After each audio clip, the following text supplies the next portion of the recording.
Hello and welcome to the 12th episode of the Found Christianities series. This is dedicated to probably one of the most beautiful and meditative writings of all early Christian literature, and that is the Gospel of Truth.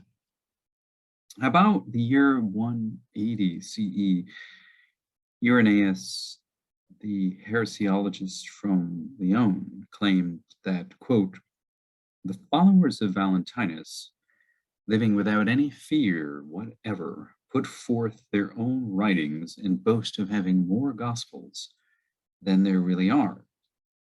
Indeed, they have carried their boldness so far that they give the title Gospel of Truth to a book which they have but recently composed, and which agrees in no way with the Gospels of the Apostles. Unquote. Well, you can imagine the surprise and the joy when, in 1945, we discovered a text written in Coptic, which began with the words, the Gospel of Truth is a joy. This was truly a monumental discovery. In fact, there were two versions of the Gospel of Truth found at Nag Hammadi. Both are written in Coptic, though originally they were written in Greek. They are somewhat different. The full text is freely available online and in translations of the Nag Hammadi Library. You can get the Nag Hammadi Library, I think, for $20 to $30 on Amazon. It is a homily, not actually a gospel, preached to the children of interior understanding, who are also called unsheathed swords of intelligence. It was probably first given in Alexandria or Rome. And as we've mentioned, it's known to Irenaeus in what is now southern France, although from his description, it seems he never actually read it. Now, this text is called the Gospel of Truth or the Proclamation of Truth, because that's simply the first line in the text. It was never intended to replace other Gospels. In fact, it uses other Gospels, in particular the Gospel of the Gospel of Matthew, and it quotes, for instance, the parable of the lost sheep and many other texts from what we now think of as the New Testament. So definitely Irenaeus is telling a tall tale when he says that this gospel does not agree with the gospels of the apostles, as he says. So who wrote this text? Well, the author claims to have been in the place of repose, which is identified with paradise. Now, this is a special claim, but it's true that Irenaeus also wrote that several Valentinians claim to have been in this place of repose, so it's not necessarily identifying one particular author.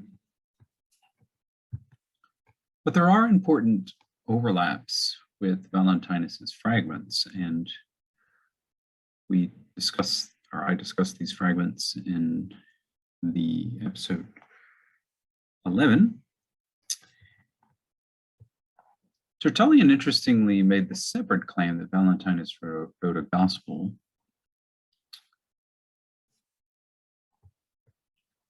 And we know that Valentinus wrote other sermons Clement of Alexandria quotes his sermon on Friends, for instance.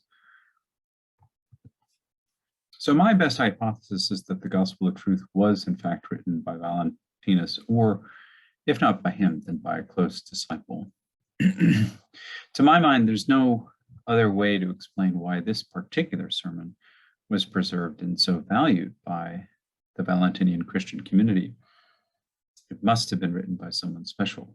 It is certainly a beautiful and rich text, but there were probably dozens, if not hundreds, of sermons or small lectures given by Valentinians in the mid-2nd century. So the fact that we have this one indicates that it was something special. Well, it's an extremely rich text, and I highly recommend doing a very slow meditative reading of this wondrously associative and rich text. Just a few points here. The Son is the name of the Father. This is a way one might think of saying that the Son is the essence of the Father. A name bespeaks essence. The Son also is the name of the Father, is the knowledge of the Father. Now, the Father is absolutely unknown. What makes him known is his representation in the Son. The Son is that representation of the Father that the human spirit can take in. God's thoughts are living and eternal entities called eternities. Sometimes this is translated ions or aeons.